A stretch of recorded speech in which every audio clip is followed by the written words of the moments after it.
Então, Barroso foi lá no Fórum Mundial em Davos, aquele que quase ninguém foi porque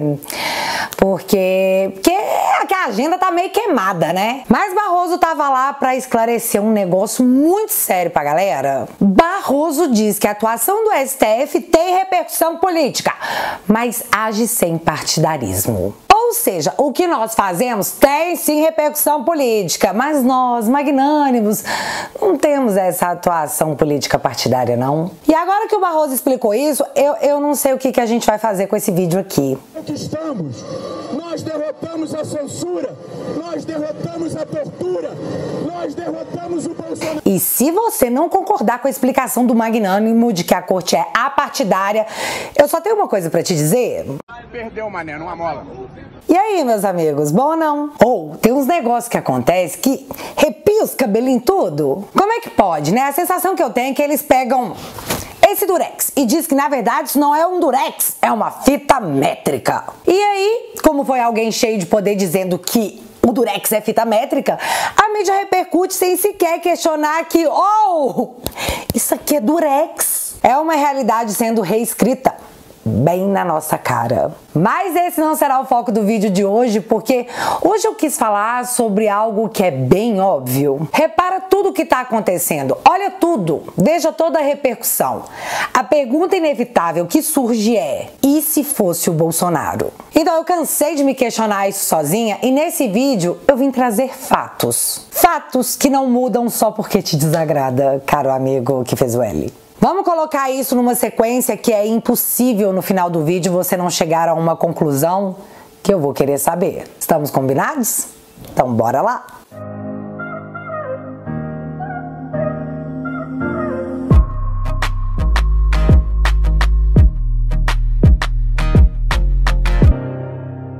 Esse é o governo que mais inclui o pobre na cobrança de impostos, mas não deixa de ser inclusão, né? O chato é que, mesmo com o imposto torando solto, não tá funcionando. Tá dando ruim, pai dos pobres. E esse BO não vai ser segurado por muito tempo, viu? Presta atenção aqui no gráfico que eu vou te mostrar. E é muito importante que você olhe pro gráfico. Se liga! O que estamos vendo aqui em azul claro são as despesas da União. O que o Estado gasta para que tudo exista. Já no azul escuro você vê o quanto a União arrecadou, o quanto entrou no caixa do Estado, de janeiro de 2022 a outubro de 2023. Em julho de 2022, mesmo sendo ano eleitoral, assistimos a virada surpreendente do quanto o tamanho do Estado diminuiu em comparação com a explosão de receitas. Ou seja, mais dinheiro entrou e menos dinheiro saiu. Isso torna as contas do governo saudáveis. Isso possibilitou que o Brasil, após 8 anos, registrasse um superávit em 2022 no valor de 54 bilhões de reais. E só para ficar mais claro, isso quer dizer que em 2022 o Brasil conseguiu pagar as suas despesas e ainda sobrar 54 bilhões no caixa do governo. Foi esse cenário que o Lula recebeu em janeiro de 2023. Agora, voltando ao gráfico. Em janeiro de 2023 já se percebe o aumento dos gastos no Brasil sem que o aumento da arrecadação acompanhasse esse derrame de dinheiro público. E aí você pega a queda da arrecadação que acompanhou os cofres do desgoverno por todo 2023 e fica chocado quando enxerga que já em outubro de 2023 o Brasil gasta muito mais do que arrecada. Para ficar claro numa linguagem bem tupiniquense. Em 2022 você conseguiu guardar na poupança 54 bilhões de reais. Em 2023 você estourou cartão de crédito. Mas estourou em quanto? O Instituto de Pesquisas Avançada projeta que em 2023 você provavelmente estourou seu cartão em 234 bilhões de reais. Mas os valores oficiais só vão ser divulgados no fim de janeiro pelo Tesouro. E aí algumas pessoas podem dizer que esse rombo nas contas públicas se deu porque teve que pagar os precatórios. Então vamos ser justos aqui, coisa que petista não faz. O rombo estimado é de 234 bilhões, menos 93 bilhões dos precatórios. O desgoverno Lula só deixou o Brasil mais pobre em 141 bilhões. Lembrando, 2022, ano de governo Bolsonaro, superávit de 54 bilhões de reais. A única coisa que mudou em 2023 foi o governo. Portanto, não se faça de inecentada, coleguinha. Pelo menos tente ser honesto. Só imagina se é o PT deixando para o governo um caixa de 54 bilhões de reais e em um ano o Bolsonaro transformar o caixa em uma dívida de 234 bilhões. Como seriam essas matérias? Bolsonaro reverte bons resultados do PT e contas públicas se deterioram em primeiro ano de mandato fascista. Não, eu acho que não ia ter o fascista, não. Eu acho que o fascista não ia ter, não. Com o Lula, o nome dele nem aparece nas matérias. Governo estima déficit, Brasil poderá ter déficit. Porque se você põe o nome do Lula lá, as pessoas vão associar o resultado ruim a ele. E não é do Brasil, é do governo, é das girafas da Amazônia. Mas para reverter a alta de gastos e a baixa arrecadação, a solução é só uma. Não, na verdade, duas. Imposto torando no lombo do cidadão ou corte de gastos. Já virou rotina toda semana ter anúncio de novo imposto no diesel, no gás de cozinha, nas brusinhas da Shein, nos jogos, nas empresas estrangeiras no imposto de renda. Sim, o pobre foi de fato incluído no orçamento. E a partir de agora, quem ganha 2 salários mínimos vai pagar imposto de renda. Isso que é inclusão social de verdade. Pobre pagando que nem rico. E eu dei um Google sobre isso, procurando uma matéria dizendo que o Lula estava descumprindo a promessa de campanha de zerar o imposto de renda para quem ganha até 5 mil e acabou, na verdade, cobrando imposto de renda de quem ganha menos de 3 mil reais. E não tem. A grande mídia não está mencionando o nome do Lula. Tem brasileiros irão pagar reajuste, quem ganha 2 salários mínimos vai pagar mais imposto. Mas Lula quebra a promessa de campanha e taxa pobres com imposto de renda? Não tem. Como seriam as matérias se fosse com Bolsonaro? Em 2020, no começo da pandemia, nós assistimos à alta de praticamente todos os produtos que consumíamos. Com o advento do fecha tudo, a economia a gente vê depois. Um dos produtos que mais gerou cobrança em cima do Bolsonaro foi o preço do arroz. Não existiam motivos, tipo pandemia, que convencesse a esquerda que usou o aumento do arroz como ataque político. Em 2020, o PT postava em seu site: bolsonarismo inventa fake news para fugir do aumento do arroz. Bolsonarismo fugindo da responsabilidade sobre o preço do arroz no início da pandemia, porque é tudo culpa do Bolsonaro. Já em fevereiro de 2021, no auge da pandemia, foi a vez do Lula aparecer em seu Twitter para dizer que, abre aspas, a verdade é que esse governo quer que o povo se dane. O povo que precisa comprar arroz, que se dane. O povo que precisa comprar comida, que se dane. Tá chegando a hora dos partidos de esquerda darem um basta nisso.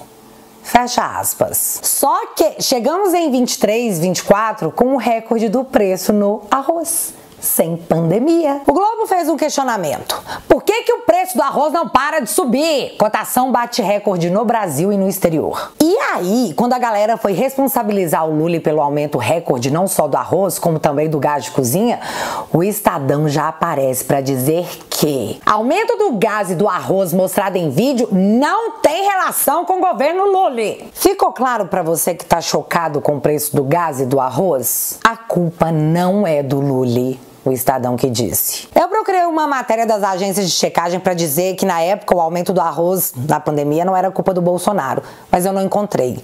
Eles deveriam estar sem tempo. Às vezes é isso. Mas a real, galera, é que a mentira sobre os 33 milhões de famintos no Brasil era só uma campanha eleitoral, cheia de mentiras e jamais censurada por interferir direto nas eleições. A verdade veio com mais de um ano de atraso num jornal que eu considero lulopetista roxo, o que me deixou chocada. O Globo, desigualdade cai ao menor patamar sob Bolsonaro. Sem considerar auxílios, Dilma teve melhor resultado. O índice de concentração de renda foi o mais baixo desde o início da série histórica, em 2012. Vale lembrar que o auxílio emergencial começou a ser pago na pandemia e mesmo com os auxílios pagos por 2 anos, em 22 tivemos um saldo positivo de 54 bilhões em caixa. Já em 24, o Lula, que em seu post dizia que Bolsonaro não se importava com quem precisava comprar comida, cancelou o Bolsa Família de quase 4 milhões de pessoas e bloqueou outros 8,4 milhões para dar uma averiguada. Vocês lembram que eu disse que com a arrecadação caindo e os gastos disparando, ou você subiria imposto ou faria corte de gastos? Pois então veio os dois, imposto e corte de gastos. Mas entenda uma coisa, político tem que ter ministério para se sentir especial e fazer sua sigla votar junto com o governo nas pautas propostas. Foi assim que Lula sancionou uma lei que criou seu 38º ministério, encomendado para abrigar Márcio França, que era ministro de Portos e Aeroportos e caiu do galho para os republicanos, que nas eleições, para conseguir o seu voto, jurou que era oposição. Só a título de curiosidade, o Bolsonaro tinha 23 ministérios. E vem cá, você acha que esses ministérios são bancados com amor? Bom, se não dá pra cortar na carne deles, que se corte na nossa, porque obviamente pra eles dói muito menos. E eu não vou voltar no tema de corte na saúde e educação, o último corte na ordem de quase 800 milhões, porque eu falei no vídeo passado. Mas pesquisando sobre como a mídia noticiou, voltamos no... E se fosse o Bolsonaro? Quando o Bolsonaro teve que contingenciar gastos, a matéria era assim: governo Bolsonaro bloqueia 1,6 bilhão do orçamento da saúde. Malvadão! Agora que é com Lula, a matéria é assim: saúde e educação respondem por metade do novo bloqueio do orçamento de 23. E aí, pequenininho, pra você nem dar bola, tá lá: altas nas despesas obrigatórias levou necessidade de travar mais de 1,5 bilhão em gastos da saúde e educação. Sem nome do presidente, sem mencionar que quem fez o bloqueio foi o governo, com um valor pequenininho para ver se não chama muita atenção. Você entende como que a mídia milita? É bem nos detalhes. Mas aqui, tem que bloquear tudo mesmo, tá? Afinal, a reforma de quase R$1 milhão na casa do ministro Benedito Gonçalves, lá em Brasília, não vai ser paga com amor. Você precisa entender que é um esforço que nós devemos fazer em nome das prioridades. Por exemplo, essa matéria aqui nos contando que viagens do Lula custaram mais do que prevenção a desastres com as chuvas. E dentro da matéria nós podemos ver os valores. O Lula gastou 1,7 bilhão com viagem e 1 bilhão com ações para enfrentar tragédias.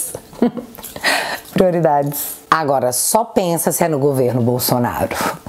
A mídia tá pior que Dona Hermínia. Tá, agora olha essa comparação que boa. Em 2022, o governo reduziu impostos sobre os remédios. E a CNN não disse que foi o Bolsonaro que reduziu o imposto de importação para remédio e outros 12 produtos. A matéria diz apenas governo. Senão as pessoas poderiam associar Bolsonaro à queda de impostos e isso seria, para a CNN, trágico. Agora em 2024, o Globo solta essa matéria aqui. Remédios terão reajuste 2 vezes esse ano em boa parte do país e já começaram a subir. Entenda, imposto mais alto e reajuste anual deixam medicamentos mais caros. O setor considera inevitável aumento de preços. Os remédios decidiram aumentar os impostos sobre eles mesmos por conta própria ou foi o governo do Lula? Notaram? Nessa matéria não mencionam sequer o termo governo.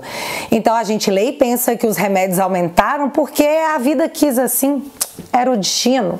Ah, e aqui eu lembrei de um negócio muito doido, que foi uma matéria sobre o Tachad no ano passado que dizia: Tachad diz que vai escancarar bilionários que mamam no orçamento público. Ministro afirma que o governo avalia tributar cerca de 500 empresas de grande porte. Aí a gente chega em 2024 e lê isso aqui. Empresa chefiada por sobrinho de Tachad movimenta bilhões sem pagar imposto. Mas relaxa, depois dessa limpa no Bolsa Família, nos aumentos de imposto em tudo, dá pra aliviar imposto pra quem movimenta bilhões. Afinal, família é família. Mas vem cá, imagina se fosse um sobrinho do Paulo Guedes. Só pensa. 15 minutos de Fantástico e se pá, plantão da Globo com o Ministério Público anunciando uma investigação. Nesse caso, só teve essa matéria mesmo e vida que segue. Afinal, galera, é o povo do Lula, né? Também essa semana ficamos sabendo que o Brasil saiu do top 10 de países mais relevantes para CEOs pela primeira vez em 10 anos. E eu imagino que a Sâmia Bonfim, militante do governo, dizendo que bilionários que empregam milhares de pessoas não deveriam existir, não deve ter ajudado muito, né? Mas vem cá, você fica tranquilo que o IBGE falou que o Brasil tá bombando. E aqui, você lembra que eu falei lá atrás que o Lula tinha 38 ministérios? Pois então, um deles é para os povos originários, um tema que ganhou repercussão em ano eleitoral, onde entidades acusavam Bolsonaro de genoemicídio dos povos Yanomamis porque eles estavam perdendo suas vidas por desnutrição. Galera, isso foi capa e tema de todo todos os jornais do Brasil. Atores globais fizeram um vídeo, tinha comoção nacional e internacional. Com Bolsonaro, as matérias eram assim: Yanomami, Ministério Público Federal atribui desnutrição à omissão do Estado brasileiro e pá! Põe a foto do Bolsonaro. Mas com o Lully é assim. Desnutrição persiste entre crianças e Yanomamis, mas casos são menos extremos.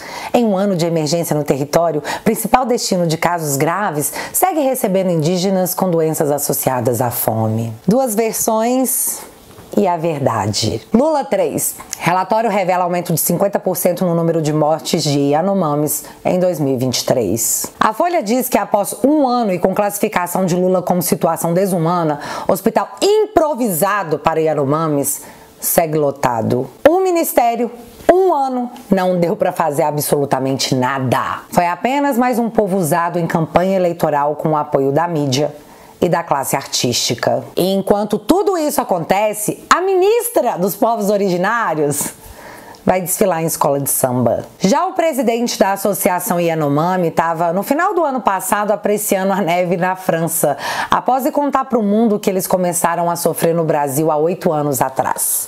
Deve ser por isso que ele não conseguiu ver tudo que estava rolando com o seu próprio povo, né? Estava viajando lá para a França. E o interessante é que em seu post no Instagram, ele diz que o Estado os abandonou há 8 anos atrás, logo quando a Dilma caiu. Antes, provavelmente, eles viviam no fim do arco-íris. Esse é o moço da Associação Yanomami. E eu acredito plenamente no julgamento dele. Afinal, ele fez o L, né? Ah, e ele também vive na Globo News dando entrevistas. Portanto, confia demais. Super confia. Temos também o orçamento secreto que desapareceu. Não existe mais orçamento secreto. Tem agora as emendas sem transparência. Olha que bonitinho, é assim que a mídia se refere agora. Mas eu não vou falar sobre isso nesse vídeo, porque eu vou fazer um especial. Merece. E para finalizar, quantas vezes você ouviu a mídia e a militância de esquerda dizer que Bolsonaro era um ditador? Pois é, após o Congresso votar e derrubar a reoneração da folha para dar mais imposto pro Taxade, Lula foi lá e desafiou o Congresso enviando uma medida provisória com o mesmo tema, deixando claro que se o Congresso devolvesse a MP, que já havia sido derrubada, iria acionar o STF, o que levou os jornais a produzirem matérias deixando claro que o Lula estava num governo de coalizão com a Suprema Corte e que ia usar o judiciário brasileiro para governar. Galera, só para caso não tenha ficado claro, o Congresso derrubou uma matéria em votação nas duas casas. O Lula meteu uma MP passando por cima da votação soberana do Congresso. O mínimo que se esperava após essa afronta ao poder eleito democraticamente seria que o Pacheco devolvesse a MP ao Lula e respeitasse a votação das duas casas. Pois não é o que vai acontecer, tá? O Pacheco vai entubar essa humilhação ao Congresso para não desagradar, sabe-se lá quem. Passando por cima do voto de cada deputado e senador, não tendo nenhuma mídia que dissesse o quanto isso sim é antidemocrático. O efeito da boa gestão e do caixa deixado por Bolsonaro e o seu governo acabou. E agora nós vamos ver por quanto tempo a mídia ainda vai conseguir segurar a opinião pública, já que na maior cidade do Nordeste, reduto eleitoral do Lula, ele está assistindo a sua popularidade cair quase 10 pontos em apenas um ano de desgoverno. E mesmo com os psicanalistas especialistas com espaço de fala na Folha dizendo que isso é uma ideia fascista, nós não vamos desistir nunca, nunquinha. Então, se você puder, me ajuda a continuar nessa retomada cultural que já começou e anda tirando o sono do Zé Dirceu. Dá essa moral pra mim e assina o meu site, teatualizei.app. Como retribuição, você terá conteúdos exclusivos e a nossa terapia em grupo semanal, que é o Te Atualizei News. Aliás, 2024 é ano de mudança de grade com vários novos quadros. Então, se você puder, entra pra família e seja você também um agente de mudança. Eu super conto com você. O link vai estar fixado aqui no primeiro comentário. E agora eu quero saber de você. E se fosse o Bolsonaro, hein? Me conta aqui nos comentários que eu quero saber. Se você ainda não é inscrito aqui no meu canal, meu amigo, se inscreve e deixa seu like. Porque você já sabe, acontecendo alguma coisa de relevante ou irrelevante, a gente volta. Beijo, galera. Fui!